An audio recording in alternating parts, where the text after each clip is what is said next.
This is a bookbull summary of the book, Good to Great by Jim Collins. Take your company from good to great by uncovering the secrets of success shared in Jim Collins' groundbreaking book, Good to Great. To unravel this mystery, Collins and his research team embark on an extensive study spanning 5 years, analyzing 3 distinct groups of public U.S. companies. The first group comprised companies that made the leap from good to great after years of underperforming the stock market average. These good to great companies consistently generated remarkable returns, 3 times or more than the general market over a 15-year period. The second group, the direct comparison companies, faced similar opportunities for growth but failed to attain greatness.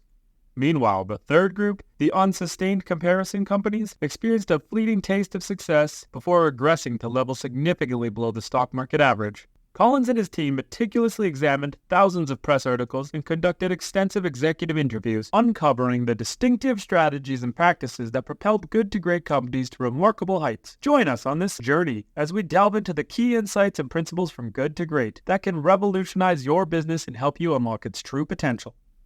Discover your business's inner hedgehog. Ever heard of the hedgehog concept? Well, it's like a secret weapon for successful businesses. Imagine a clever fox relentlessly hunting a spiky hedgehog. Each day, the fox tries all sorts of cunning tricks, but the hedgehog has a simple strategy: curl up into an impenetrable ball. And guess what? The hedgehog wins every time.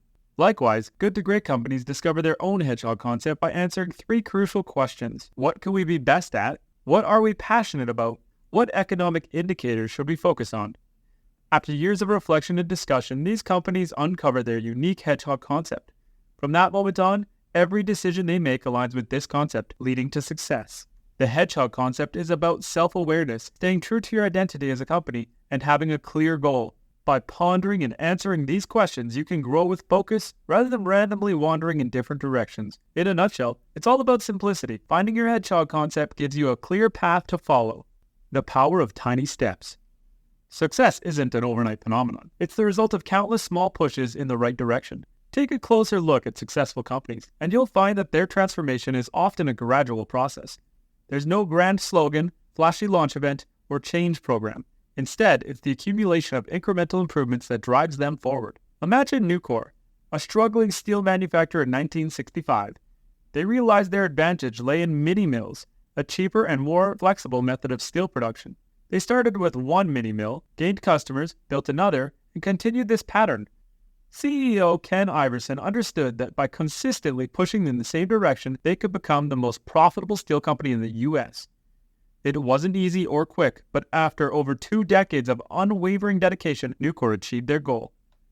By contrast, their competitors saw drastic shifts and rushed acquisitions, only to be disappointed when results didn't materialize. By staying focused and committed to their hedgehog concept, Nucor created a virtuous circle of motivation and progress, outperforming the general stock market 5-fold. Remember, once you've found your path, stick to it.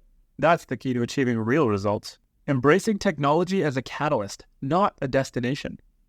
When it comes to new technology, it's essential to see it as a tool that propels you towards your goals, rather than an end in itself. Successful companies that go from good to great understand this principle. They utilize technology to accelerate their existing momentum, never allowing it to dictate their direction. These companies evaluate potential technologies based on how well they align with their overall goals and trajectory. If a technology can aid their progress, they eagerly embrace it, becoming pioneers in the field. If it doesn't contribute to their strategic path, they either disregard it or adopt it at a pace consistent with their industry. In contrast, other companies perceive new technologies as threats. Fearing being left behind, they hastily adopt technology without a clear plan in place. Walgreens, the drugstore chain, provides a prime example of effectively harnessing new technology. Rather than succumbing to market pressure, Walgreens carefully considered how an outline presence could enhance their primary strategy of convenience and increase profitability per customer.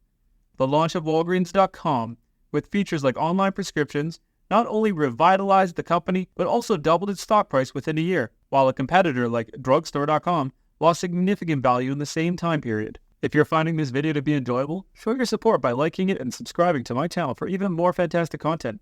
Your encouragement means everything to me and drives me to keep creating videos for you.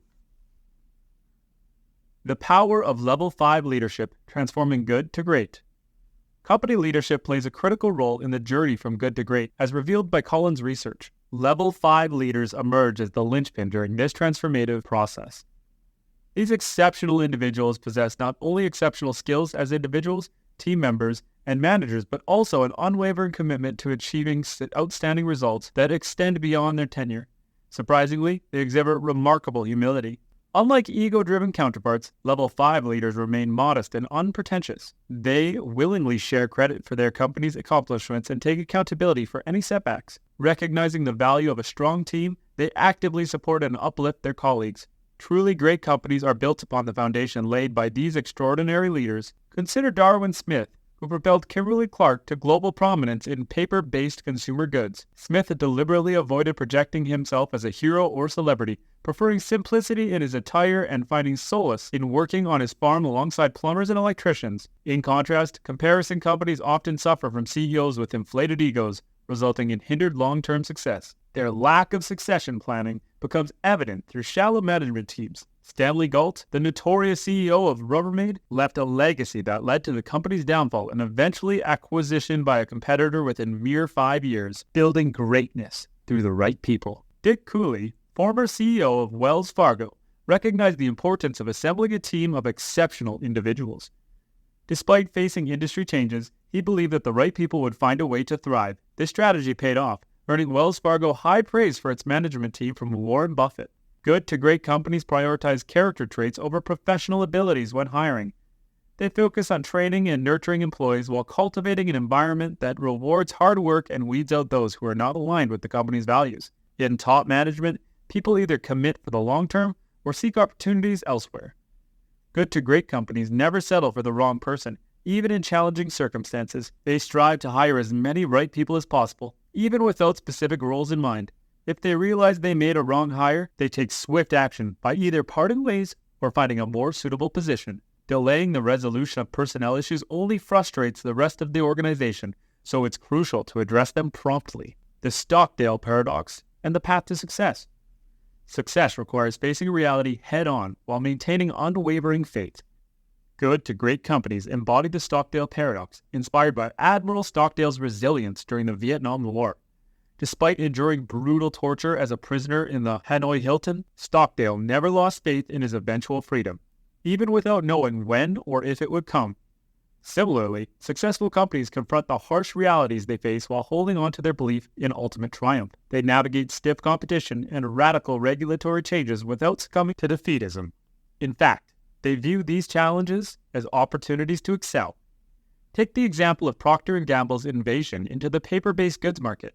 The market leader, Scott Paper, believed they couldn't compete and attempted to diversify away from P&G's reach. On the other hand, Kimberly-Clark embraced the chance to compete against the best, even paying tribute to P&G during an executive meeting. 20 years later, Kimberly-Clark not only acquired Scott Paper, but also surpassed P&G in 6 out of 8 product categories. Embracing reality while maintaining faith can lead to remarkable success. The role of leaders in facing harsh facts. In order for a company to confront harsh realities, leaders need to establish an environment where these tough issues can be openly discussed. It's crucial that leaders don't become a hindrance by discouraging the truth from being shared. Instead, they should embrace the role of the Socratic moderator during management meetings, seeking truthful opinions through thoughtful questioning rather than providing immediate answers. Encouraging lively debates within these meetings can lead to better decision-making processes. When mistakes occur, it's important to analyze them without assigning blame, and this can deter people from speaking the truth. Establishing mechanisms that allow team members to raise concerns, like red flag systems, empowers them to share difficult truths. It's essential for leaders to listen and pay attention, even when the truth is hard to hear. According to Collins' research, successful companies didn't possess superior information compared to others. Instead, they simply faced and addressed the truth more honestly, cultivating self-discipline for business excellence. Let's take a moment to revisit the hedgehog concept, which can propel your company from being good to becoming great. By asking a few key questions, you can create a compass to guide your organization. However, simply knowing the direction isn't enough. You must foster a culture of rigorous self-discipline and actively take steps to reach your goals. It's important to note that a culture of self-discipline doesn't involve a tyrannical leader. While a tyrant can temporarily enforce discipline, it's not sustainable. Rebellion often follows their departure, leading to a collapse of discipline, as was the case with Rubbermaid when CEO Stanley Galt left, resulting in a 59% loss in value. Successful companies aiming for greatness consist of diligent and intense individuals who align their efforts with the company's simple hedgehog strategy. Take Wells Fargo, for instance. They recognized the importance of efficiency in the deregulated banking world and made sacrifices. They curbed executive luxuries, reduced expenses, and displayed self-discipline to achieve their goals. We hope this video provided valuable insights and information for you. Which concept from good to great do you find the most impactful for achieving business excellence? The hedgehog concept or the power of tiny steps? Let us know in the comments, and if you learned something new in this video, make sure to hit the button and subscribe for more videos. Thank you, and until next time.